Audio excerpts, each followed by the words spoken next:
নাম ছাড়া কলিজীবের নাহি আর ধর্ম, সর্বধর্ম সার নামে এই শাস্ত্রমন। তাহলে কলিযুগের কাজ কি না? হরিনাম সংকীর্তন জপ করা। তাহলে এর জন্য কি কোনো সময়সীমার দরকার আছে? এমন কোনো নিয়ম আছে যে হরিনাম করতে গেলে শুদ্ধ বসন পড়তে হবে, হরিনাম করতে গেলে 1 ঘন্টা সময় বের করতে হবে? এরকম কোনো নিয়ম কলিযুগে নেই।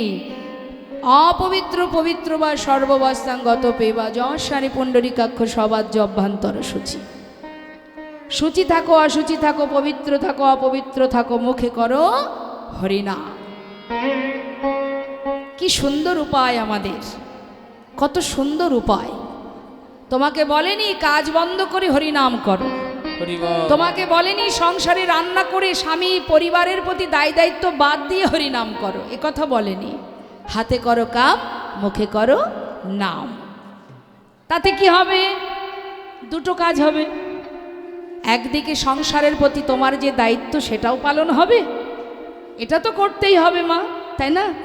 সংসারের প্রতি স্বামী ঘর থেকে সকালবেলা বাইরে যাবে, তার প্রতি যেটুকু তোমার কর্তব্য পালন করতে হবে।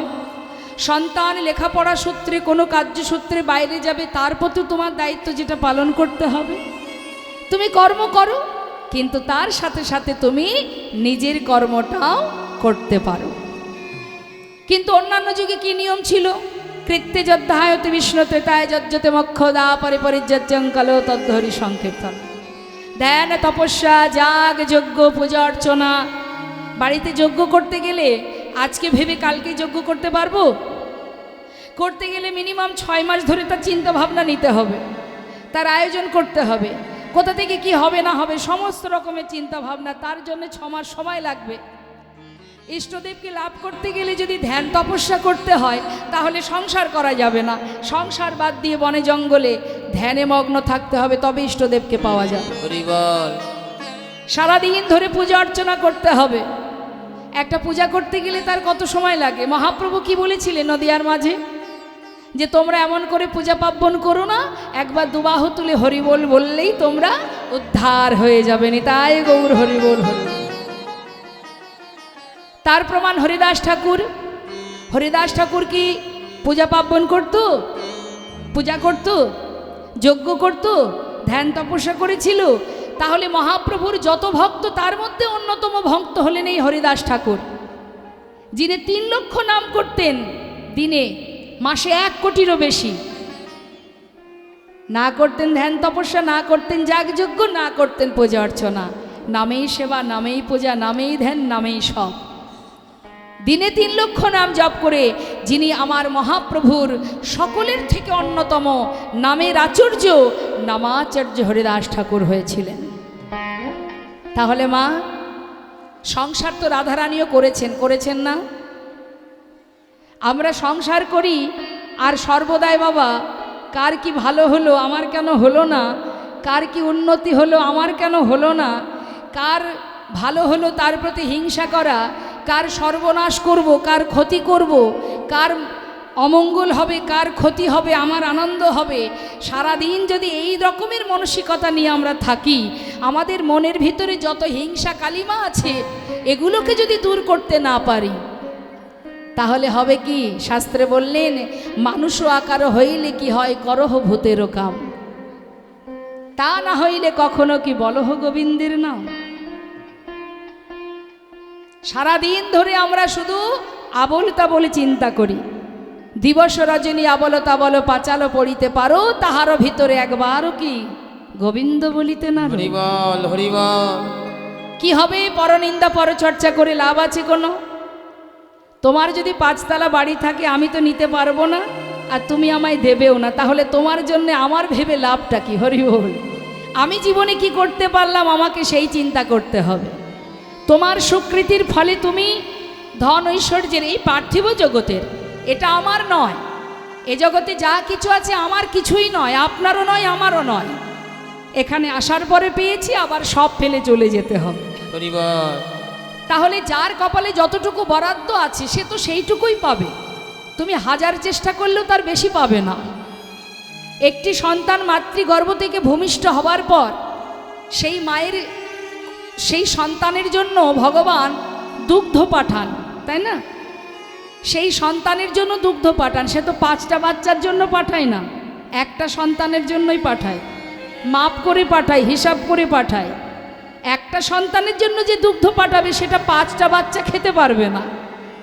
তাহলে আমি কি পাবো না পাবো, কতটুকু পাবো, আমার কতটুকু ভাগ্যে আছে সেটা আমার কপালে নির্ধারিত করা আছে। তুমি হাজার চেষ্টা করে অন্যের ভালো দেখে নিজে হিংসা করে কোনো লাভ হবে না, কোনো লাভ নেই। তাই কর্ম নিজেরটা নিজে করতে হয়। রাধারানী কর্ম করতেন, রন্ধন করতেন, শাশুড়ি ননদিনীর গঞ্জনা সইতেন, সব কিছুর পরেও তার মনটা কোথায় থাকতো বাবা? এত লাঞ্ছনা গঞ্জনা, তার মধ্যে দিয়ে তার মনটা থাকতো গোবিন্দ চরণে। হরি বল, হরি বল। তাই তুমিও তোমার কর্ম করো। সংসারে যখন এসেছো, মায়ার সংসারে যখন পদার্পণ করেছো, মানুষ হয়ে যখন জন্ম পেয়েছো, সংসারে যখন আবদ্ধ হয়েছো, তোমার দায়িত্ব তোমাকে পালন করতেই হবে। কিন্তু এটা তো শুধুমাত্র গৌণ কাজ, পরিবারের জন্য। আর নিজের কাজটা কি? কৃষ্ণ ভজন। শাস্ত্রে বললেন কৃষ্ণ ভজিবার তরে সংসারে আইনো। এসেছি সংসারে কৃষ্ণ ভজন করব বলে। ভগবানের কাছে বলিনি প্রভু তুমি আমায় মানব জনম দাও, ভবে গিয়ে সুন্দর করে সংসার করব, এটা তো বলিনি। দাও প্রভু মানব জনম, যেন ভবে গিয়ে তোমার নাম করতে পারি। হরি বল, হরি বল। যদি দাও মানব দেহ, যদি দুটো হাত দাও তোমার সেবা করব, যদি বদন দাও তোমার নাম গাইব, যদি তুমি শ্রবণ দাও তোমার গুণকথা শ্রবণ করব। দিও না পশুকুলে, কীটকুলে, বৃক্ষকুলে জনম।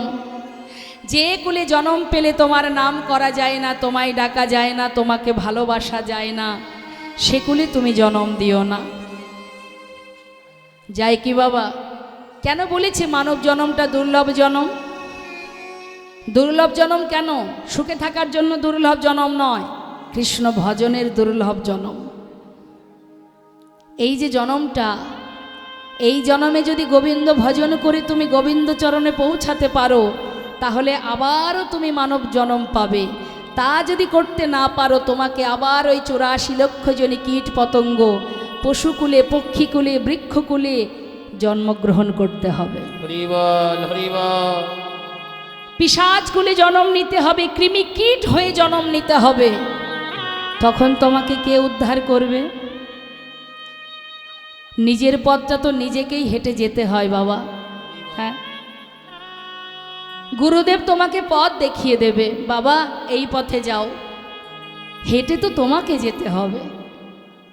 তুমি যদি সঠিক সময়ে যাত্রা না করো, সময় মতো গন্তব্যস্থলে পৌঁছাতে পারবে না। অসময়ে গেলে কি হবে? পথের মাঝখানে তোমাকে হোঁচট খেয়ে পড়ে যেতে হবে। শাস্ত্রী বললেন সময় করিয়া পথটি ধরিয়া যেবা চলে দ্রুত গতি, সময়ের শেষে অনায়াসে সে যেন চলে যায় আপন বাসতে।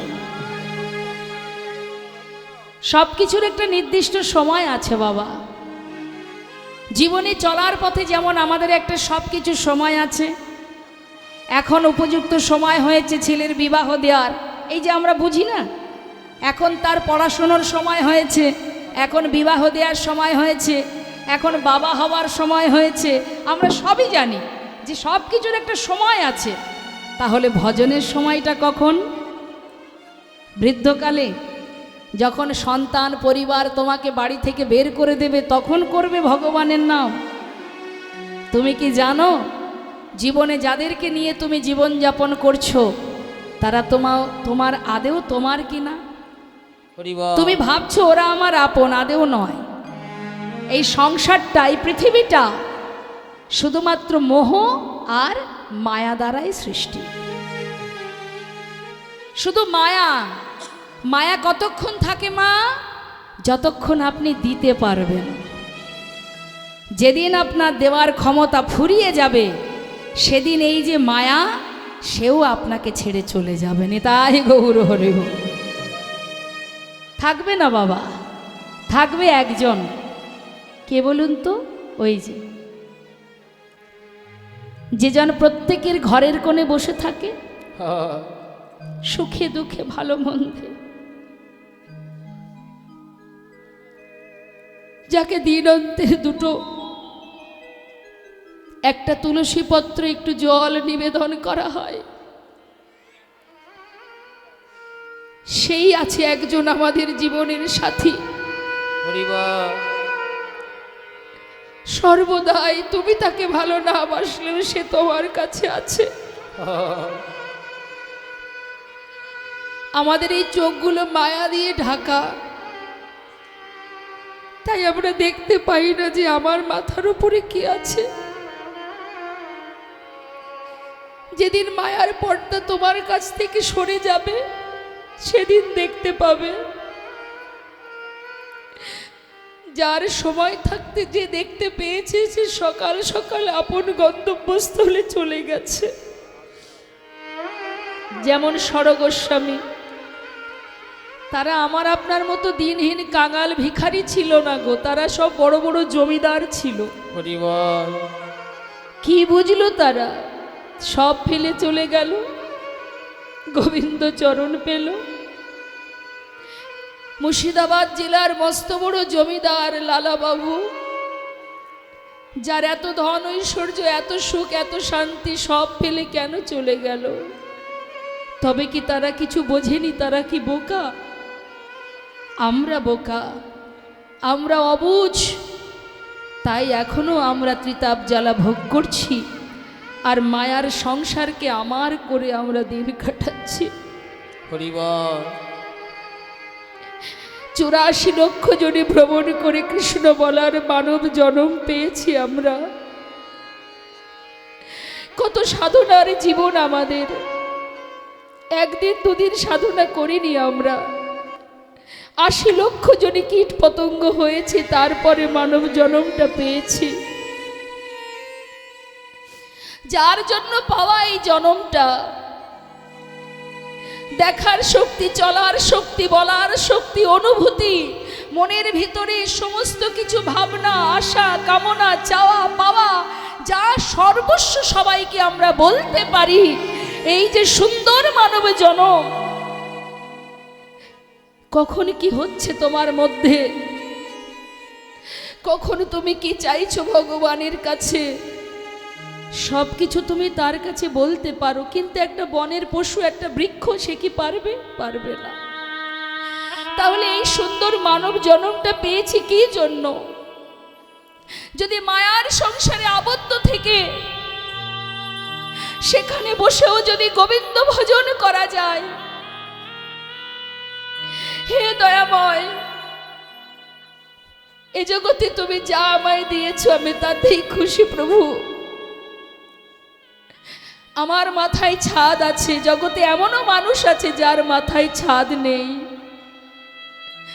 আমাকে মা বলে ডাকার সন্তান আছে, পৃথিবীতে এমনও মানুষ আছে যার সন্তান নেই। অতএব তুমি আমাকে যা দিয়েছো আমি অনেক খুশি প্রভু, আমি অনেক খুশি। শুধু তোমার কাছে একটি বাসনা, যেন মৃত্যুকাল পর্যন্ত প্রভু তোমার চরণে তুমি আমাকে দাস করে গ্রহণ করো। আমি তোমার আর তুমি শুধু আমার দয়াময়।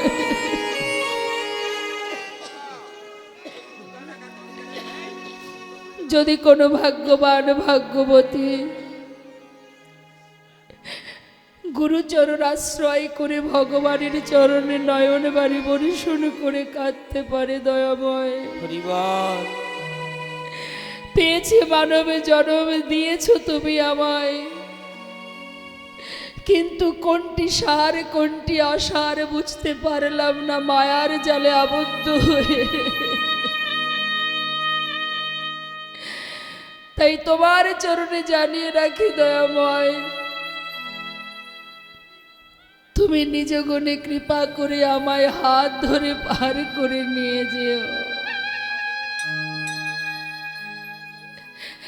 আর কিচ্ছু না।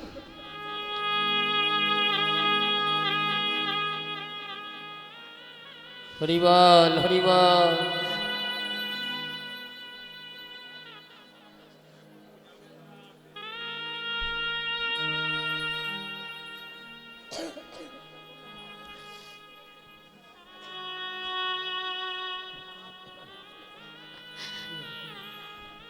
জগতে সবাই আপনাকে ছেড়ে চলে যাবে বাবা, শুধু একজনও যাবে না। তার প্রমাণ ভরসা করতে যদি হয়, বিশ্বাস যদি করতে হয়, যদি নির্ভরশীল হতে হয়, তাহলে একমাত্র আমাদের জগৎ পিতা বিশ্বপিতা। তার প্রমাণ বাবা, মহাভারতে যখন দ্রৌপদীর বস্ত্রহরণ হয়েছিল মা, একবার চিন্তা করুন তো, তার ওই রাজসভাতে মা দ্রৌপদীর সম্মান রক্ষার্থে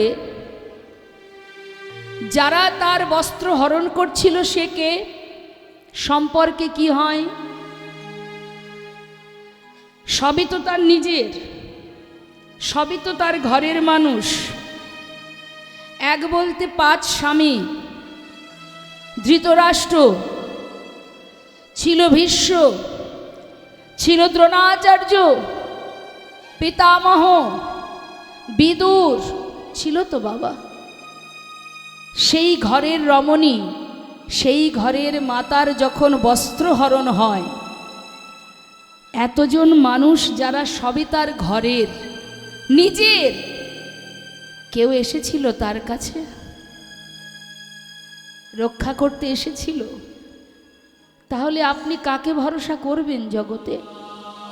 সন্তান, আত্মীয় পরিজন, স্বামী, স্ত্রী? জগতে আপনার কেউ রক্ষা করতে পারবে না।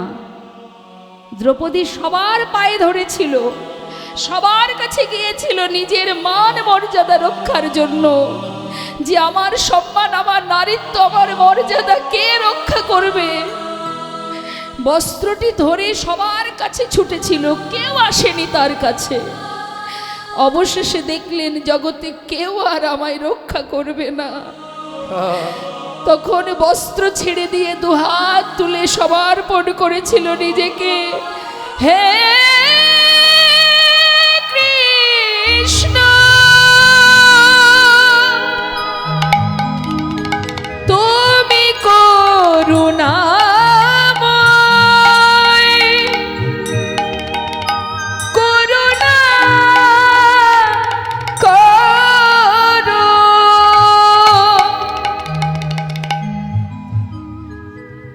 সর্বস্ব সঁপে দিয়েছিল, আত্মনিবেদন করেছিল। শত শত বস্ত্র ভগবান পরিধান করিয়েছিলেন, সারা জীবন দুঃশাসন টানলেও ফুরাতো না। তাই বাবা, জীবনে যদি কাউকে ভরসা করতে চান, আপনার যা দায়িত্ব আপনি পালন করুন, কিন্তু নির্ভরশীল একজনের ওপরেই হতে হবে। সুখে দুঃখে ভালো মন্দে চলার পথে দয়াময় তুমি আমার সঙ্গে থেকো। রাত্রে ঘুমানোর সময় প্রভু তুমি আমার কাছে থেকো। আমি জানি না দয়াময় আমার জন্য কাল কি লেখা আছে। আমরা বলতে পারবো মা কাল আমার কি হবে? কেউ বলতে পারবো? আমরা এখানে যতজন আছি কেউ বলতে পারবো না যে কাল আমার ভাগ্যে কি আছে, কিন্তু তিনি জানেন কাল আমার কি হবে, তাই না? প্রভু তো জানেন কাল আমার কি হবে। তাহলে মা তিনি যখন সব জানেন যে কাল আমার কি হবে, তাহলে আমাদের উচিত কি? প্রভুর চরণে জানানো, দয়াময় আমি জানি না কাল আমার কি হবে, তাই আজ আমি তোমার চরণে জানিয়ে রাখি প্রভু, এমন কিছু কর্ম যেন আমায় করতে না হয়, এমন কিছু তুমি আমায় দিয়ে করিও না যে জগতের তাতে অমঙ্গল হয়, এমন কিছু আমার মুখ থেকে বলিও না যাতে সমাজের কল্যাণ হয়, আমার অকল্যাণ হয়। সুকর্ম করাও, সুকথা বলাও, কৃষ্ণ নাম করাও, জীবনে যেন কোনো পাপ কোনো ভুল আমি না করি, তোমার চরণে স্মরণ রাখি। তাই কাল কি হবে আমি জানি না, তাই আমাদের উচিত সর্বদাই তার চরণ স্মরণ করে থাকা। তাই তো বৈষ্ণব মহাজন বললেন, ওরে জীব, ঘোর কলিযুগে আমার দয়াল গৌর সুন্দর এমনই প্রেমের মূরতি, এমনই প্রেমের দয়াল, যাকে কিচ্ছু লাগে না, শুধু দুফোঁটা চোখের জল দিয়েই যাকে নিজের করে পাওয়া যায়। হরিনাম মহামন্ত্র জপ করো। শাস্ত্রে বললেন, গৌরঙ্গ বলিতে হবে পুলক শরীর, হরি হরি বদনে নয়নে বহেনীর। মাত্র দুফোঁটা নয়নবাড়ি বরিশন করো আর মুখে হরি বল হরি বল হরি বল বলো। কোনো কষ্ট নয়, মনে আনন্দ রাখো। হে দয়াময়, তুমি যেমন রেখেছো আমি খুশি, মনে আনন্দ থাকবে, আনন্দ নিয়ে নাম করো। সংসারের জন্য কেঁদো না, সংসারের জন্য কেঁদে কোনো লাভ নেই। এই সংসারে দুঃখ যেমন থাকবে আবার সুখও থাকবে, এরা দুজনেই থাকবে। চিরকাল কারোর দুঃখও থাকে না, চিরকাল কারোর সুখ থাকে না। তাই এর জন্য কেঁদে কোনো লাভ নেই। কাঁদতেই যদি হয় ভগবানের চরণে কাঁদুন, যে পেয়েছি মানব জনম, তোমায় ভালোবাসতে পারিনি প্রভু, তুমি তো দয়াল, তাই তোমার চরণে যেন আমার মতি থাকে। দুফোঁটা নয়ন বাড়ি বরিশন করো আর গুরুচরণ আশ্রয় করো। আরে কবে নিতাই চা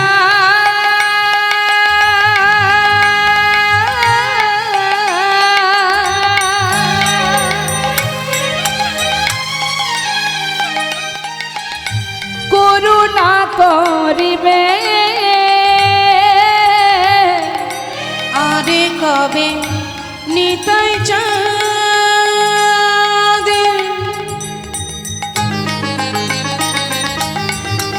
বলো করুণা করিবে, সংসার বাসনায় আমার কবে তুচ্ছ হবে।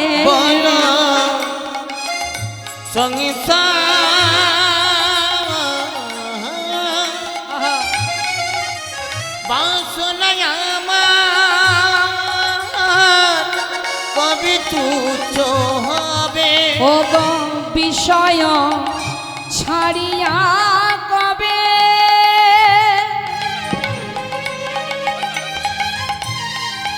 ও গো শুদ্ধ হবে মন। বিষয় ছাড়িয়া কবে হলো শুদ্ধ হবে মন। কবে হামে যাব মধুর বৃন্দাবন গো, কবে হাম যাইব মধুর বৃন্দাবন। রূপ রঘুনাথ পদে করো তহিয়া সেবার অভিলাষ মাগে। ঠাকুর নরোত্তম দাস শিবের বিলাস মাগে, ঠাকুর নরোত্তম দাস। যে পদাবলী শ্রবণ করলাম ঠাকুর নরোত্তম দাসের, যিনি সর্বপ্রথম এই কীর্তন করেছিলেন। এই কীর্তন সর্বপ্রথম গেয়েছিলেন এই ঠাকুর নরোত্তম দাস। কোথায় গিয়েছিলেন? বাংলাদেশে। সর্বপ্রথম কীর্তনের সৃষ্টি বাংলাদেশে, পদ্মা নদীর ধারে খেতুরি ধাম, খেতুরি বলে একটি জায়গা। দোল পূর্ণিমা রাত্রে ঠাকুর নরোত্তম দাস তিনি সর্বপ্রথম এই কীর্তন করেছিলেন। আর মহাপ্রভু প্রচার করেছিলেন কি? হরিনাম সংকীর্তন। হ্যাঁ, তো আজ আমরা মহাজনী পদাবলী দিয়ে একটু গৌর কথা শুনলাম, আবারও আমরা লীলায় চলে যাব গৌর কথা শুনতে। চলুন যাই, সবাই মিলে উলুধ্বনি হরিধ্বনি করে আমরা নিতাই গৌরে জয়ধ্বনি করতে করতে লীলায় প্রবেশ করি। হরি বল হরি বলে তাই গৌর হরি বল।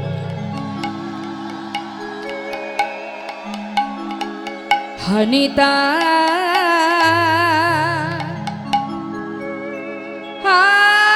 গৌর বলে শোনায় পা তুলে দা। হানিতায় হা গৌর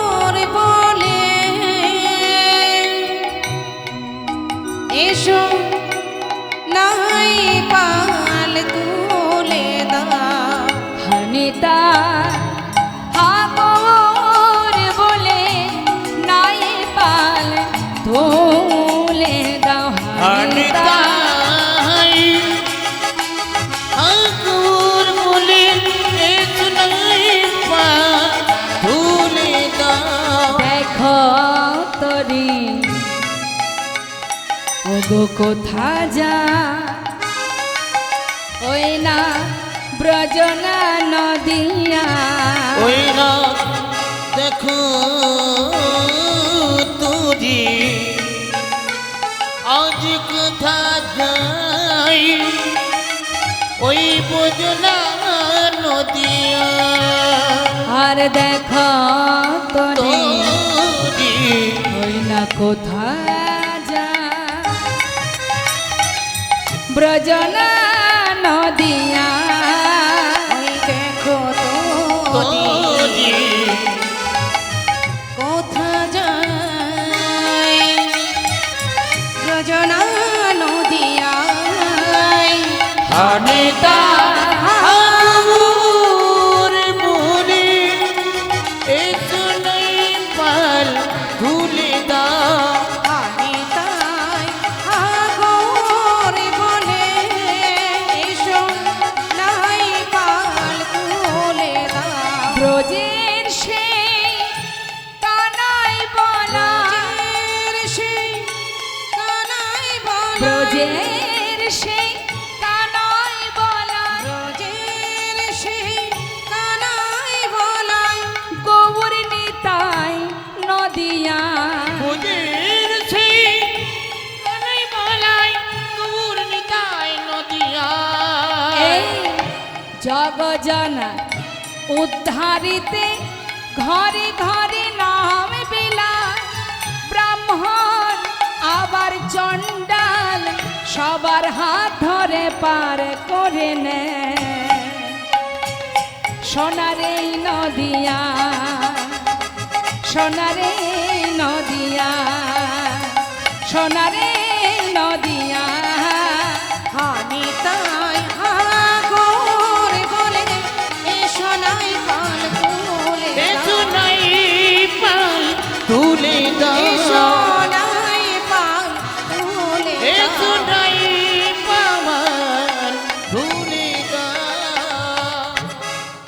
নিতাই গৌর হরিবল হরিবল। মায়েদের উলুধ্বনি জানা নেই?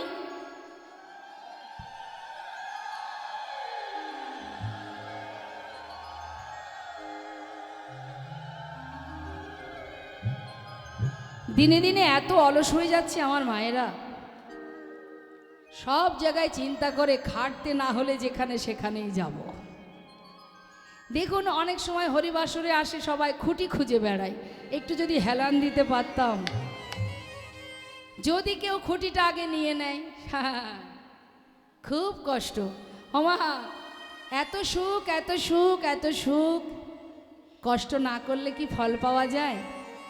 কষ্ট যদি তুমি করতে পারো, কষ্ট করলে কি হয়, কষ্টের ফল অবশ্যই তুমি পাবে। তাহলে কষ্ট করতে হবে তো, তাই না? হ্যাঁ, তা কষ্ট কি খুব একটা পরিশ্রম নয়, একটু মাঝে মধ্যে দুহাত তুলে মায়েরা জোরে জোরে উলুধ্বনি করবেন, কেমন? আর বাবারা দুবাহু তুলে জয়ধ্বনি, বাবাদের বলা লাগে না। মায়েরা রাগ করবেন না, কিন্তু মেয়েরা একটু বাবাদের বেশি ভালোবাসে। না না, আমার মায়েরাও ভালো, জোরে জোরে উলুধ্বনি করবেন, কেমন? হ্যাঁ হ্যাঁ, হরি বল নিতাই গৌর হরি বল। তো মা, সুধাম নবদ্বীপের মাঝে নদিয়ার চাঁদ গৌর সুন্দর কলিজীবের উদ্ধারের জন্য সারা জীবন অনেক অনেক কষ্ট পেয়েছেন প্রভু, কত আঘাত কত যন্ত্রণা সয়েছে। সেই সময়ের মস্ত বড় বড় ব্রাহ্মণ পণ্ডিত হরিনামে বাধা দিয়েছে, হরিনাম গাইতে দেয়নি, হরিনাম প্রচার করতে দেয়নি, তথাপিও প্রভু আমার হাল ছাড়েনি। কেন ছাড়েনি? প্রভু মনে মনে চিন্তা করলেন যে জগতের জীব ভুল করতে পারে, আমি তো জগৎ পিতা, সন্তান যদি ভুল করে মা বাবা কি সেই ভুলের জন্য সেই মা বাবা কি গ্রহণ করে সেই ভুল? বাড়ি থেকে তাড়িয়ে দেয় সন্তানকে? না, বরং কি করে, তাকে কিভাবে সঠিক পথে আনা যায় সেই চেষ্টা করেন। তা মা বাবার মতো যিনি আমাদের বিশ্বপিতা জগৎ পিতা, আমাদের মঙ্গলের জন্য কল্যাণের জন্য তিনি হাজারো আঘাত হাজারো যন্ত্রণা সয়েছে, মেরেছিস কলসির কানা, তাই বলে কি নাম দেব না? মেরেছিস ঠিক আছে, তাই বলে রাগ করব? হরিনাম তোকে দেব।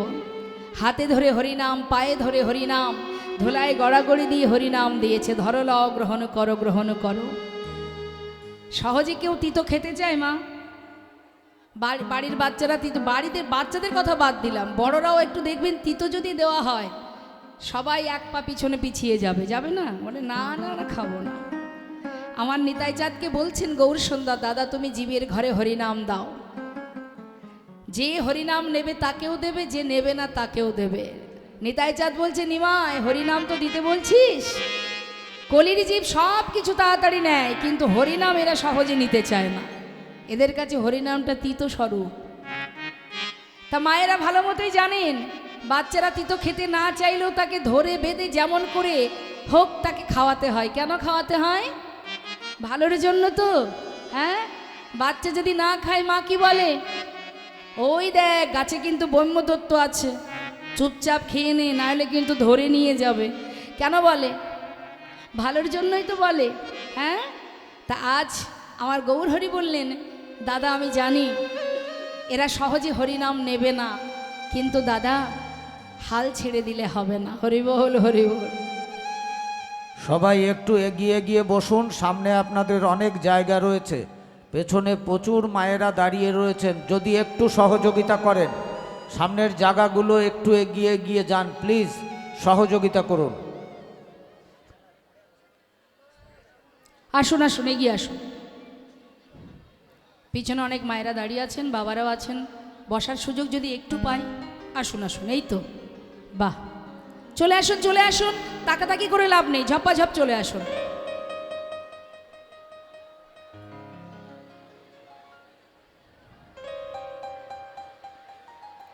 জয় রাধে। তা আমার গৌরহরি বলছে, দাদা তোমায় বলি শোনো, যে হরিনাম নেবে তাকে তো দেবে, আর যে নেবে না তার জন্য কি করবে জানো? শিখিয়ে দিচ্ছে মা গৌরহরি। যে না চাইবে হরিনাম নিতে, যে না চাইবে, দাদা গো তুমি আগে তাহার ধরিবে হাতে। যে না চাইবে এই হরিনাম নিতে, দাদা গো আগে তাহার ধরবে হাতে। দাদা যে না চাইবে হরিনাম নিতে, আগে তার হাতে ধরে হরিনাম দেবে। তাতেও যদি না নেয়, তারপর দাদা পাছে তাহার চরণ ধরে এই হরিনাম তুমি বিলাইবে। পাছে তাহার চরণ ধরে এই হরিনাম বিলাইবে। যেন অভিমান করোনা দাদা, যেন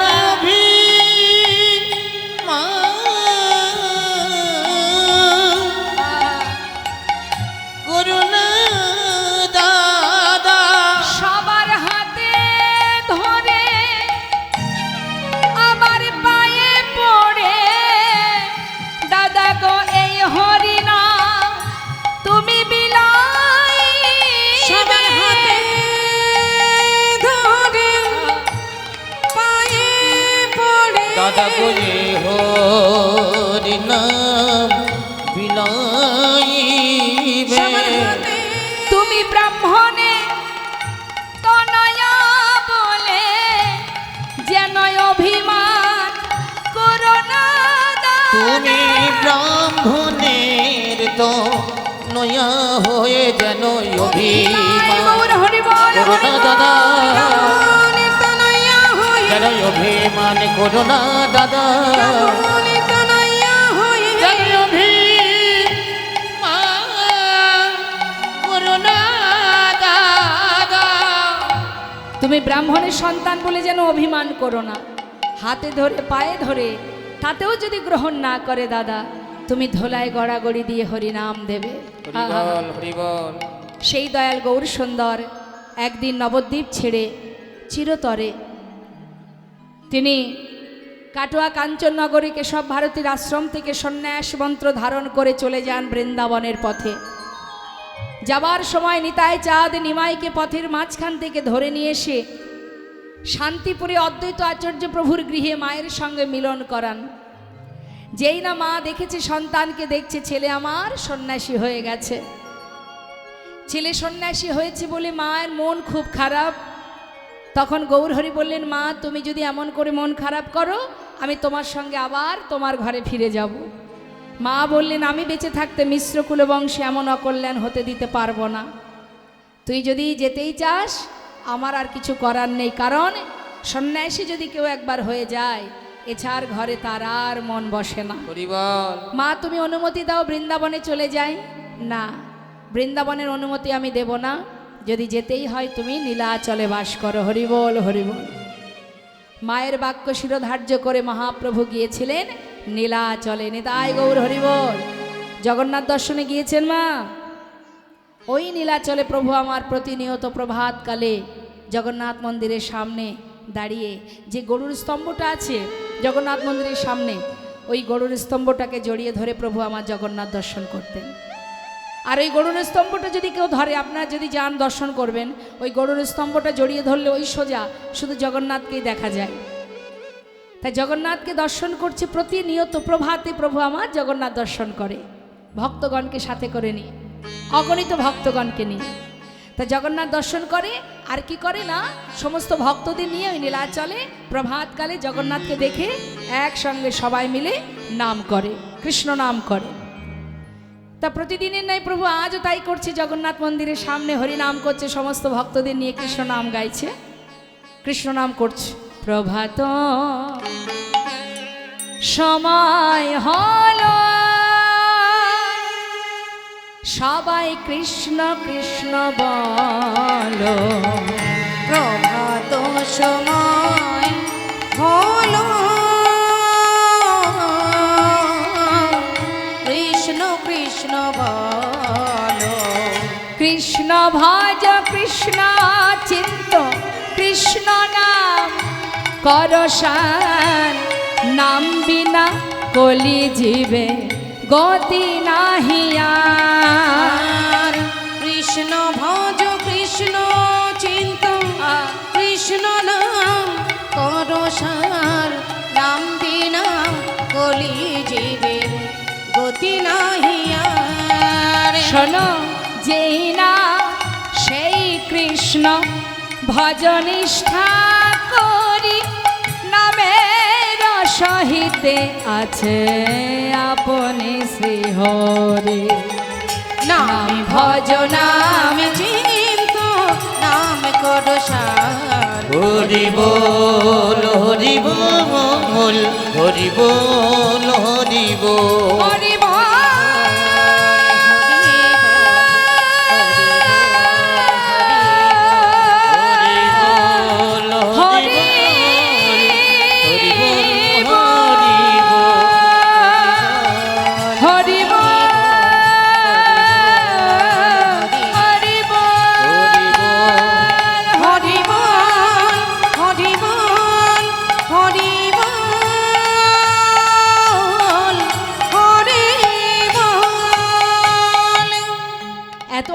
এত আনন্দ ভক্তগণকে নিয়ে সবাই মিলে কৃষ্ণ নাম করছে প্রভাতকালে।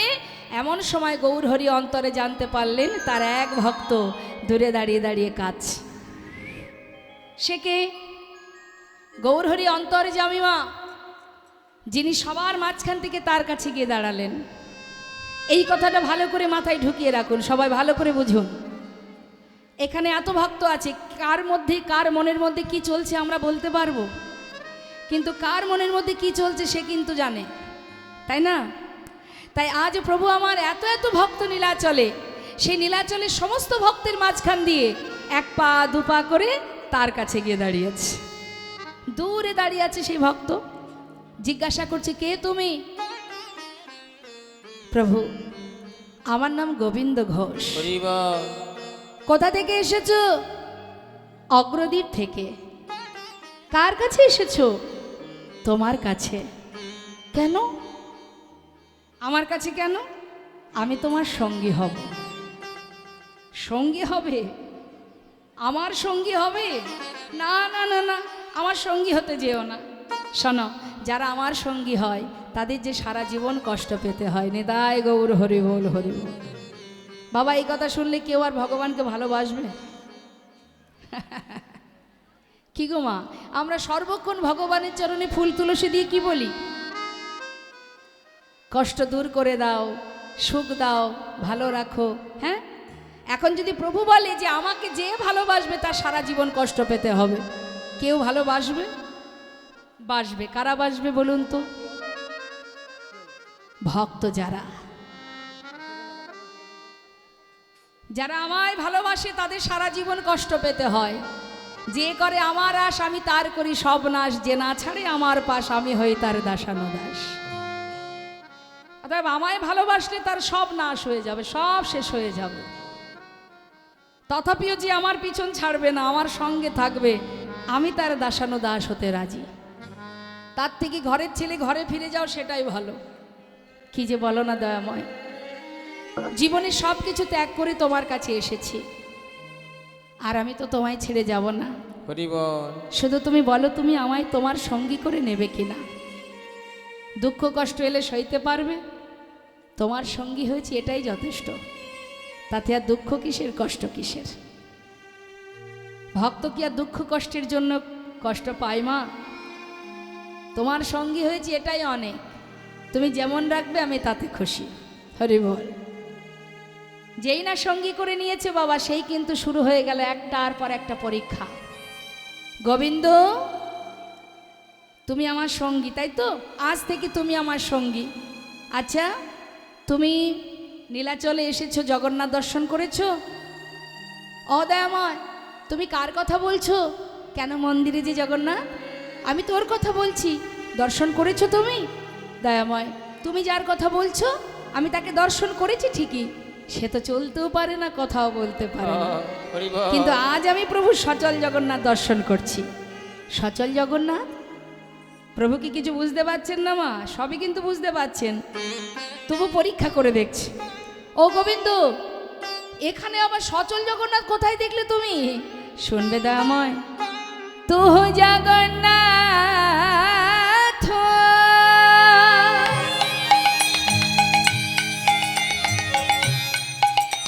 ও গো দয়াময়,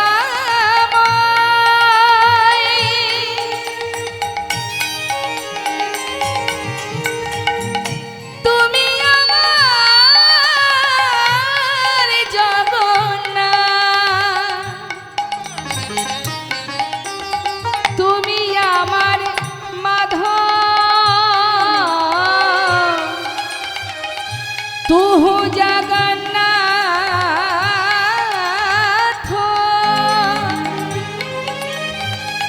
এই জগতে কাহায় আসি, ওগো জগবহে নাহি মোইছা, হে মাধব।